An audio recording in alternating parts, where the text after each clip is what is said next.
Around the World in 80 Days. Chapter 10, To Allahabad. Sir Francis, said Mr. Fogg quietly. we will look around for some transport to Allahabad. Mr. Fogg, this delay is to your disadvantage, said Sir Francis.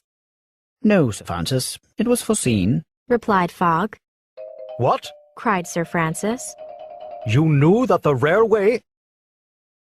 Not at all. Said Mr. Fogg. But I knew that some obstacle would come up eventually. Nothing is lost. I have 2 days which I have gained to sacrifice. A steamer leaves Calcutta for Hong Kong at noon on the 25th. This is the 22nd, so we shall reach Calcutta in time. There was nothing Sir Francis could say to such a confident response. The 3 men went separate ways to search the village for a vehicle. Unfortunately, while they had been talking with the conductor, the other passengers had already hired all the available wagons, carriages, and ponies. Sir Francis and Mr. Fogg returned to the train with no luck. Passepartout, however, returned from his search with a suggestion. Monsieur, I think I have found transport for us, he said. What would that be? Asked Fogg. An elephant, said Passepartout. It belongs to an Indian man who lives close by. Let's go and see the elephant, replied Mr. Fogg. Passepartout led them to a small hut near which a tall elephant stood behind a high gate. The elephant's owner said its name was Kioni. Mr. Fogg resolved immediately to hire him and offered £10 an hour. The owner, however, refused and kept refusing every time Mr. Fogg raised his offer. When Fogg offered £40 an hour, the owner still wouldn't agree. Mr. Fogg, without getting the least bit upset, proposed to purchase the elephant completely. He offered £1,000, but was refused again. Passepartout listened in amazement as his master continued to raise the price. Finally, the man agreed to sell the elephant for £2,000. Mr. Fogg paid with banknotes from the carpetbag. Kioni was led out and equipped for the journey. After hiring a guide and purchasing a few provisions, they set off at a quick pace. Instead of following the wide curving path that workers had cleared for the railway, their guide led them directly through the jungle. Growls from panthers and the chatter of monkeys occasionally broke the jungle's stillness. After a day of traveling, they stopped for the night. The guide lit a fire and they prepared a supper. They ate hungrily and were snoring loudly soon after. The journey started again at 6 o'clock the next morning. Kioni resumed his quick pace, and their guide said they might reach Allahabad that evening. Fogg and his companions continued without any unpleasant encounters. The journey seemed on the point of success when the elephant became restless and stopped. It was 4 o'clock. What's the matter? Asked Sir Francis. I'm not sure, sir, replied the guide, listening carefully. A sound was coming through the thick bushes.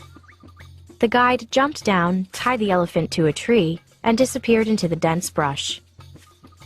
Mr. Fogg waited patiently without a word. The sound grew closer. It was a rhythmic concert of human voices and musical instruments. The guide returned in a rush. A procession of Brahmins is coming this way, he said. We must hide. Through the branches of thick foliage, they watched the procession pass.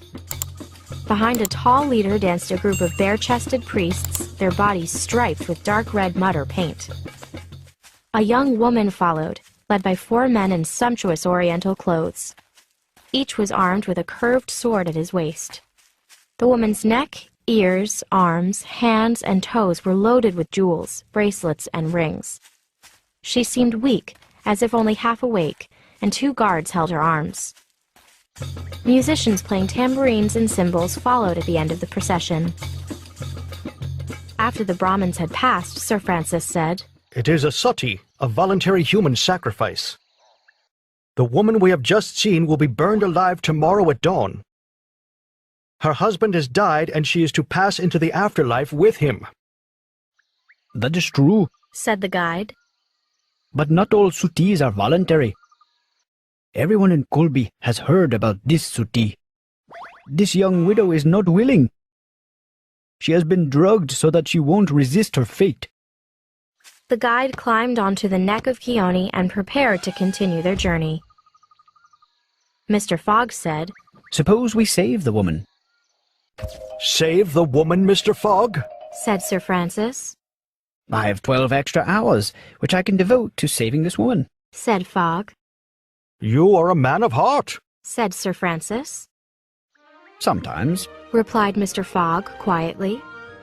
when I have the time. What a day that was! Riding an elephant through the jungle and finding a young woman about to be burned alive!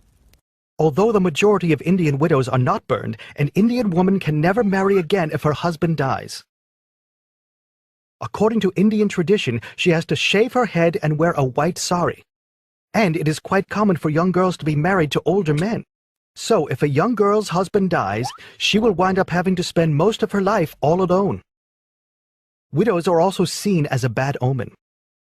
They are usually banished from their families, and many of them go to the city of Vrindavan, where they can work in the city's numerous temples. Because of this, Vrindavan is sometimes called the City of Widows.